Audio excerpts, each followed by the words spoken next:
Welcome, everyone. It is absolutely fantastic to have all of you undergrads joining us for today's Explainer. We are diving straight into one of the most, intellectually electrifying periods in South Asian history, the 19th century transformation of Bengal. And this wasn't just some dry political shift, right? No, this was a profound revolution in thought, in religion, and in society itself. As we go through the material today, I really want you to pay close attention to how a society's literature acts almost like a mirror to its soul. You'll see this monumental shift from ancient, rigid traditions to a uniquely modern awakening. Okay, let's take a quick look at our agenda. Breaking these phenomenal authors down by genre is really going to help you organize your notes and grasp how rapidly this era evolved. We'll start with the Cultural Revolution, meet the pioneers of prose, soar into the epic poetry era, get grounded with drama and social critique, and finally look at the rise of fiction. All right, let's get moving. So, Part 1, A Cultural Revolution, Shifting the Moral Atmosphere. To truly understand the literature of this time, we first have to understand the intellectual climate. The English conquest of Bengal brought about this massive, seismic shift. It essentially unplugged Bengal from the traditional moral atmosphere of Asia and plugged it directly into the intellectual atmosphere of Europe. Before the 19th century, Bengali literature was basically dictated by classical Sanskrit tastes. It was very much a literature of the heavens, focused entirely on gods, goddesses, and royalty. It demanded unquestioning obedience to despotic power and ancient creeds. But then, look at the 19th century. Suddenly, literature just plummets from the heavens right down to the earth. The focus shifts entirely to humble, everyday life. We see a real sympathy for the common citizen, the common peasant. It's a complete move away from symmetrical uniformity toward the vibrant, messy freedom of individuality.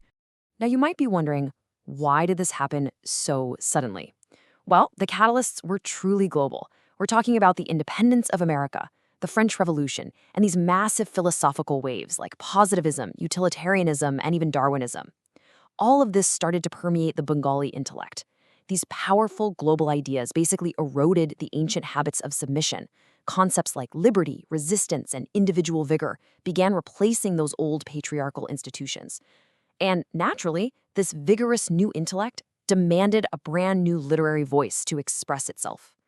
Moving on to Section 2, the pioneers of prose, building the vehicle for reform.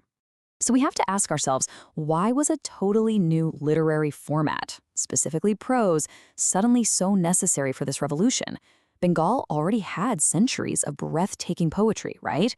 Why prose and why now? Well, the answer lies with the absolutely illustrious Raja Ramohan Rai. He was out there giving the first major blow to modern Hinduism, openly denouncing idol worship and the caste system. He had these incredibly complex, highly logical arguments to make. He needed to persuade his countrymen. And honestly, you just can't convey highly structured philosophical debate through traditional rhyming poetry. It just doesn't work. So, out of pure necessity to preach these radical new ideas, Ramohan Rai essentially invented the prose literature of Bengal.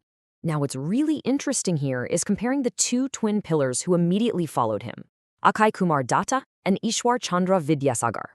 Actually, neither of these men were writing highly creative original fiction. Their works were mostly compilations and translations. But wow, look at their legacy. Datta used his religious paper to tirelessly educate the thinking public on European science and moral instruction. And Vidyasagar? He used his beautifully developed prose style to push for absolutely vital social reforms, like the introduction of widow marriage. So sure, they might have lacked creative originality, but they masterfully used his brand new vehicle of prose for mass moral instruction. They literally shaped the minds of students across all of Bengal. Next up, Section 3, the epic poetry era, sublimity and synthesis. All right, with the utilitarian foundations of prose fully established, let's pivot to the soaring heights of the imagination. If prose was the vehicle for social reform, poetry became the canvas for this magnificent, almost overwhelming synthesis of East and West. It totally eclipsed all prior centuries of Bengali poetry. Enter the absolute genius of Madhusudan Datta. His masterpiece, the Meghnad Bath Kavya, is just truly something to behold. What Datta did here was nothing short of revolutionary. He took a story from the ancient Ramayana, specifically the death of Ravana's powerful son Meghnad, and he elevated it using European epic structures. He actually introduced blank verse to Bengali literature. The source material even compares his grandeur to heavyweights like Homer, Dante, and Shakespeare.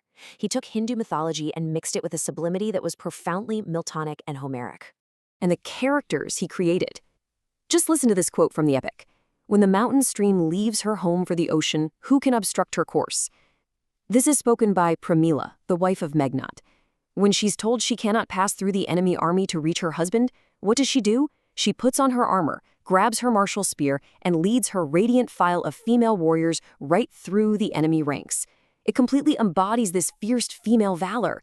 It is a magnificent, breathtaking departure from the traditional, submissive depictions of women we saw in earlier texts. This incredible fusion really became the defining characteristic of the era's poetry. Take another great poet of the time, Hemchandra Banerjee. His epic, Britra Sanhara, borrows its story of a war between gods and giants straight from the Hindu Puranas. Yet, when he describes the giant asuras scheming in the netherworld, it heavily mirrors the Council of Demons in Milton's Pandemonium.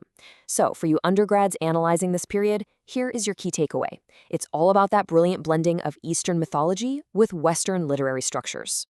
Let's move to Section 4, Drama and Social Critique.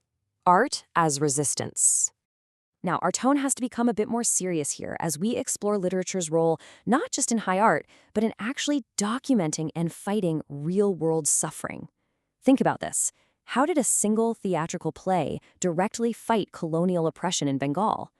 We so often think of literature as something confined to the library or the classroom, right? But in 19th century Bengal, it was a literal weapon for tangible systemic reform. And this timeline brilliantly illustrates the real-world political impact of art. First, the dramatist Dinabantu Mitra writes a play called Neel Darpan.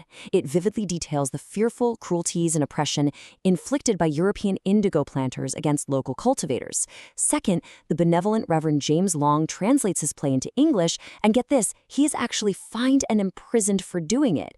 Third, the immense public outcry and awareness generated by this translated drama essentially forces the government to form the Indigo Commission, which leads to official investigations and efforts to stop the oppression. So, literature literally sparked tangible anti-colonial resistance. Finally, Section 5, The Rise of Fiction, Romance and Realism. Now we are going to meet a towering figure who completely revolutionized Bengali fiction. He introduced complex, multi-dimensional characters, the likes of which the language had simply never seen before, Bankim Chandra Chatterjee. Heavily inspired by the gorgeous historical romances of Sir Walter Scott, Bankim Chandra introduced the European historical novel to Bengal. When his first major work, Durjas Nandini, was published, the source notes it burst onto the reading community like a grand, dazzling panorama. It was this masterwork of creative imagination that transported readers straight into the era of the Mughal-Pathan Wars. And he created characters with just unprecedented psychological depth. Take Bimala, for example. She is witty, she's a desperate flirt, she's fiercely devoted, and at her core, she is a hero. When she finally assassinates the captor who murdered her husband, and he dares to call her a fiend, she cries out, "I am neither a fiend nor Satan. I am the widow of murdered Birendra Singh." What a moment of intense energy. She represents this radical shift in character psychology, a woman who is completely unapologetic, multidimensional, and just ferociously powerful. And let's see how this builds into an even deeper realism. Because Bankim Chandra didn't just write grand historical epics. With his novel Bisha Briksha, or The Poison Tree, he pivots completely. He turns his keen eye away from emperors and massive forts and looks directly into the modern Bengali household. He starts exploring the agonizing psychological tragedy of everyday domestic life. He masterfully captured the agonizing complexities of love, polygamy, and female self-abnegation. Just look at this heartbreaking quote from the character Surjamukhi. She's an incredibly devoted wife whose husband takes a second, much younger bride. Stripped of all her bliss, preparing to wander the world completely alone just so her husband can be happy, she cries out, "Will you leave your country for sinful Surjamukhi? Are you greater, or am I?" The text tells us that a man who can read of her bitter woes without a dimness in his eyes truly has a heart of stone. This is no longer just storytelling, guys. It is profound, deeply moving social realism. Which brings us to our final and, frankly, very provocative question. Was this entire 19th century revolution just a sham? Was it just some empty imitation of European styles? Well, the source material firmly argues absolutely not. The poetry of Madhusudan and the prose of Bankim Chandra are not shams. They indicate a deep, truthful earnestness. Yes, sure, there were modern hypocrisies and vanities, but this literary explosion was undeniably the birth of a genuinely earnest modern Bengali spirit. As undergraduate students, this is exactly what you must critically engage with. Don't just look at the European influence, look at how these brilliant minds molded it to awaken their own culture. Thank you so much for joining me for this explainer, and I really hope this leaves you eager to go read these incredible texts for yourselves.